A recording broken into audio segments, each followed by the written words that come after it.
America's most infamous prisons. Inside history's toughest walls.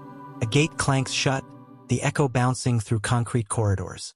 The morning light barely touches the razor wire above, but the shadows inside stretch long and cold. Silence dominates except for the distant hum of surveillance cameras and the occasional clatter of metal doors. This is not a movie. This is life inside America's most infamous prisons, where each day begins and ends within walls built to contain more than bodies. They contain stories, regrets, and consequences.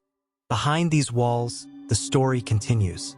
Subscribe, like, share, and comment to follow what happens next. The first rays of sunlight seep through narrow barred windows, falling on a cell block where hundreds wake at the same time. The air is heavy with the scent of disinfectant, laundry, and steel. Inmates move mechanically, their steps measured, eyes alert to the rhythms of a world built on rules and hierarchy. In one corner, a man folds his thin blanket with precision, his hands trembling slightly from fatigue and fear. Around him, the quiet movements of others form a ritual, a silent acknowledgement that order is survival.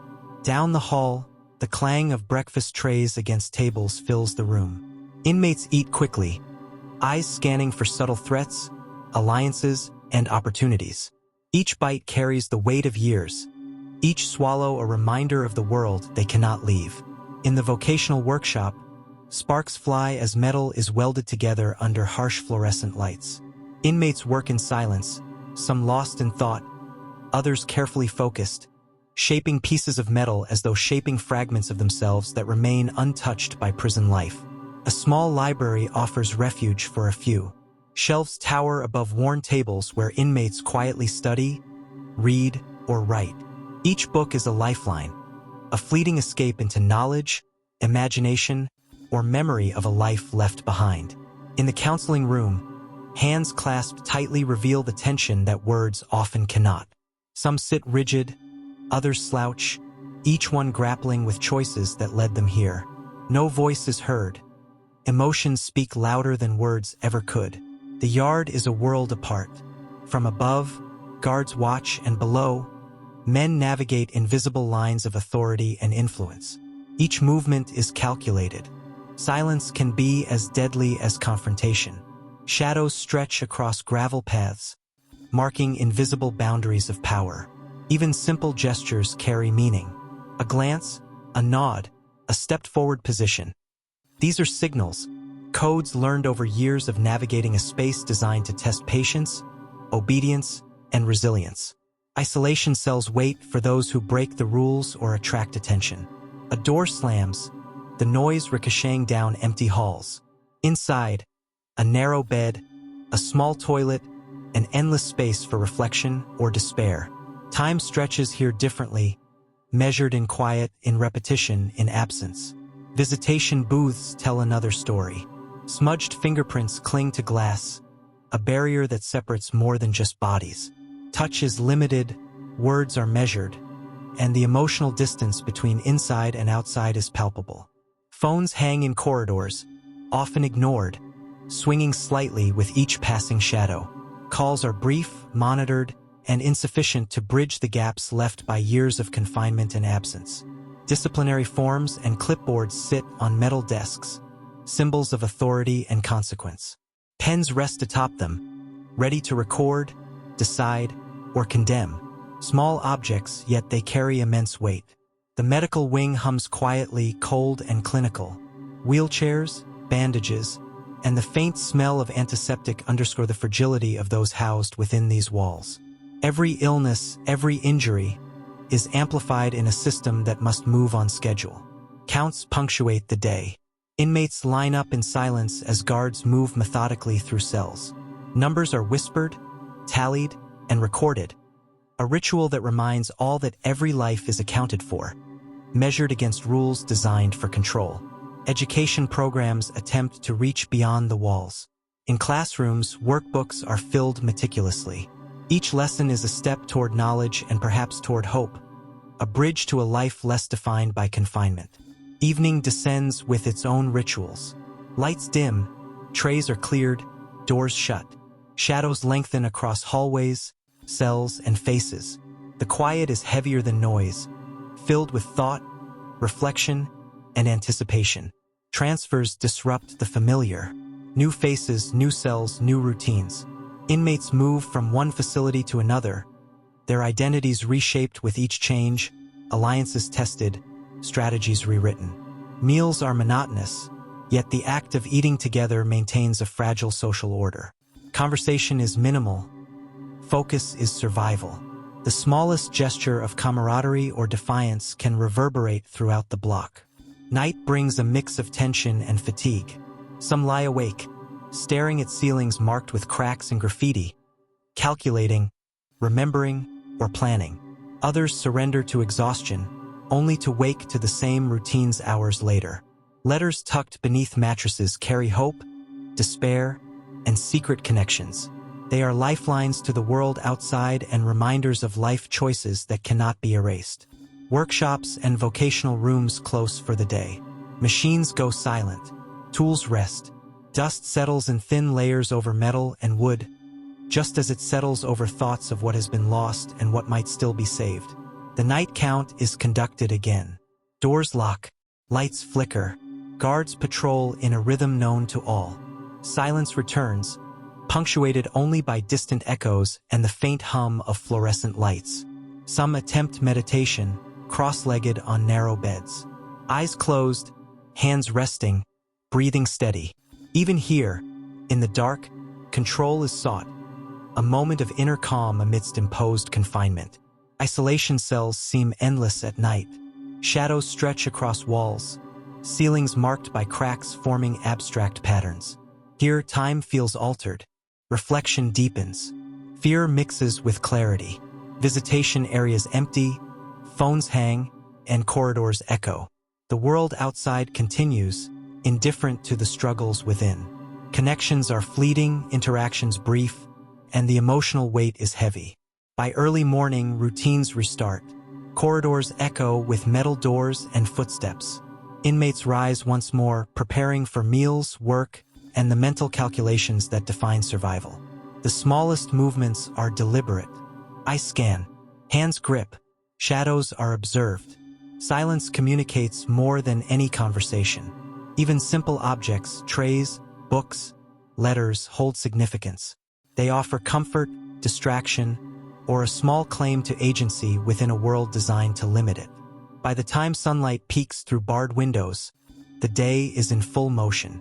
Inmates perform, respond, and endure within the structure imposed upon them. Each hour, each minute, measured, accounted for, observed. The walls are thick, the routines unyielding, the oversight constant. Yet within the monotony, small acts of learning, work, and human connection emerge, fragile but persistent, reminding those inside that life continues despite confinement. Night approaches, shadows deepen, and the weight of another day rests on each individual. The stories are unspoken, the struggles internal, and the endurance tested continually. Inside these infamous walls, reality is far removed from movies. Each person navigates their existence in a world defined by steel, rules, and observation. Fear, hope, regret, and resilience coexist, shaping each day into a testament of survival. The day ends, but the cycle is unbroken. Silence returns to the corridors. Light retreats. Shadows dominate. The experience continues, unresolved, waiting for the next day, the next count, the next test of humanity within walls built to hold more than bodies. The morning count begins again, louder this time, echoing through corridors lined with metal doors. Guards' voices call numbers, their rhythm precise and unyielding. Inmates stand, eyes down, knowing that a single misstep could invite scrutiny or punishment. In the cafeteria, trays slide across stainless steel counters. Breakfast is served in silence, punctuated only by the scrape of metal and distant murmurs. Some eat quickly, others hesitate, watching, waiting, measuring. In the workshop, machinery hums to life. Sparks leap from metal as hands guide welding torches. Sweat glistens, focus sharp. Here, discipline and labor intersect, shaping not only metal but the self-control demanded within these walls.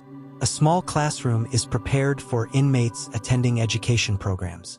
Chairs are arranged in neat rows. Chalk squeaks on blackboards.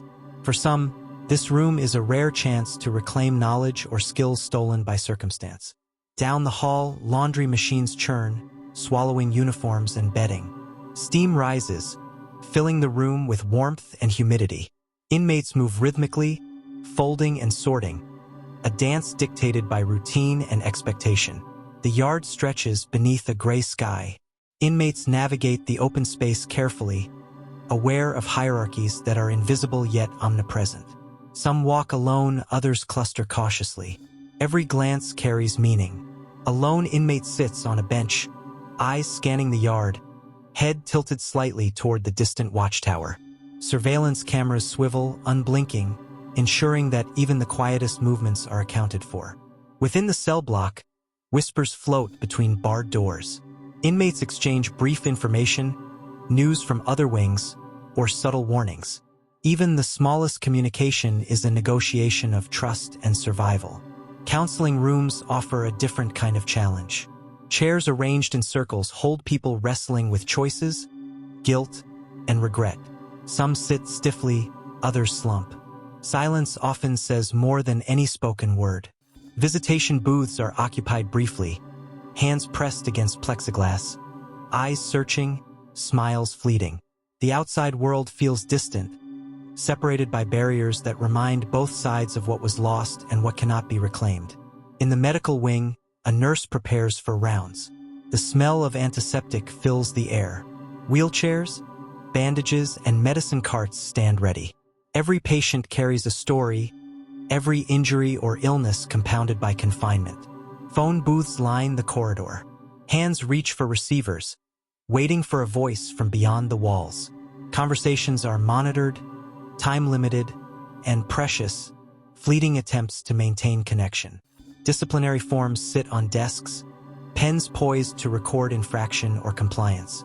Small sheets of paper carry authority, shaping the trajectory of the day and the perception of every inmate under watchful eyes. The evening meal arrives, trays clattering, footsteps echoing. Some eat mechanically, others linger, observing those around them. Food is sustenance, but also a measure of routine and hierarchy. Transfers shuffle inmates through new doors, new corridors, new faces. The world inside shifts subtly, alliances disrupted, strategies rewritten, the mind recalibrating to unfamiliar surroundings. In the library, sunlight filters through tall windows, illuminating dust and worn pages. Inmates sit alone, reading, writing, or quietly reflecting. Each book is a portal beyond the walls, offering a brief sense of freedom. Counseling sessions continue, quiet and intense. The weight of personal history presses in, and small victories of understanding or acceptance become monumental steps in a world that often ignores inner life. The yard empties, the sky darkens, and shadows lengthen across the gravel.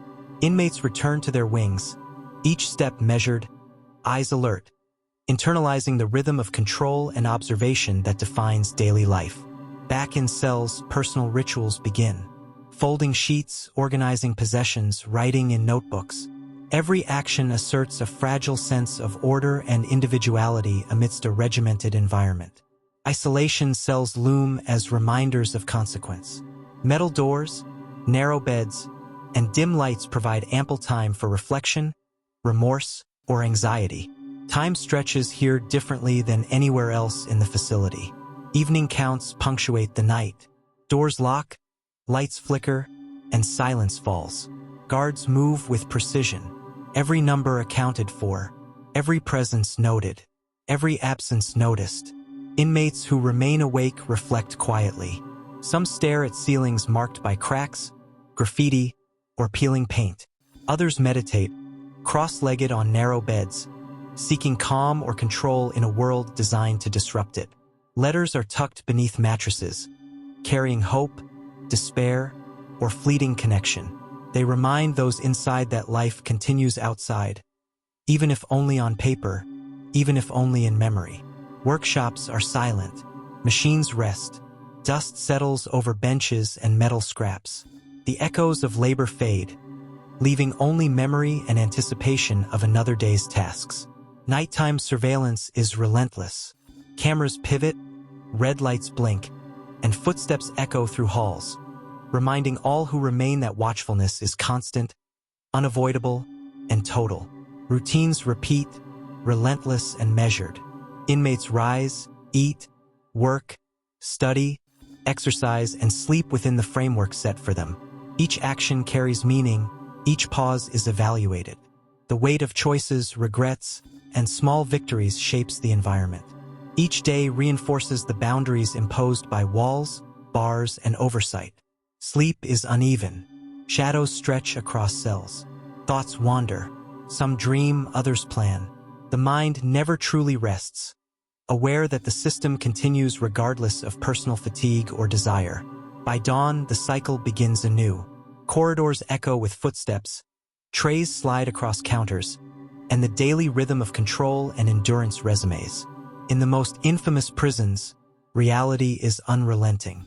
Fear, hope, regret, and resilience coexist in a delicate balance, measured in minutes, hours, and days. Survival is more than staying alive. It is navigating a system designed to challenge every aspect of the human spirit. The gates close once more, the clank echoing through empty corridors. Shadows stretch long across cold concrete floors, and the silence settles heavier than ever. Each metal door, each barred window, is a reminder that freedom is measured not by absence of walls, but by choices and consequences. Inmates lie awake on narrow beds, some staring at cracked ceilings, others tracing letters written days before, remembering voices from the outside. Time here is fluid, and every thought carries weight, shaping the mind in subtle, unrelenting ways. The yard is empty now, gravel disturbed only by fleeting footsteps of guards on night patrol. Invisible hierarchies persist even in the quiet, and the psychological weight of confinement remains, unbroken, pressing down on those within. Cafeterias, workshops, classrooms, and counseling rooms lie dormant. The tools of labor rest, books sit untouched, and the silence itself becomes a participant in the lives inside. Every object, every room, carries stories, regret, hope, and endurance. Letters beneath mattresses, phones hanging unused, and visitation booths closed for the night are more than objects. They are fragments of connection, lifelines to the outside, and reminders of what was, what might have been, and what still could be. Surveillance cameras swivel in their unblinking watch. Red lights blink. Every corner, every corridor is observed. The presence of authority is total, yet the human spirit persists in small acts of resistance, reflection, and quiet survival. The day has ended, yet the story inside these walls continues. Each hour, each minute is measured. Fear, hope, resilience, and regret coexist in a delicate balance, unspoken, unseen, but profoundly felt. Outside, the world moves on. News cycles shift, headlines fade, and lives continue. But inside, behind steel and stone, reality remains unchanged, harsh, unyielding, and intensely human. The walls hold more than bodies. They contain choices made, chances lost, moments seized, and lessons endured. They witness struggle, patience, despair, and courage that no headline could ever fully capture. And as another night deepens, as shadows swallow corridors, and as silence returns, one truth remains clear. The most infamous prisons do not merely confine, they reveal the depths of human endurance, the complexity of justice, and the weight of consequence. The gates are shut, but the story never truly ends.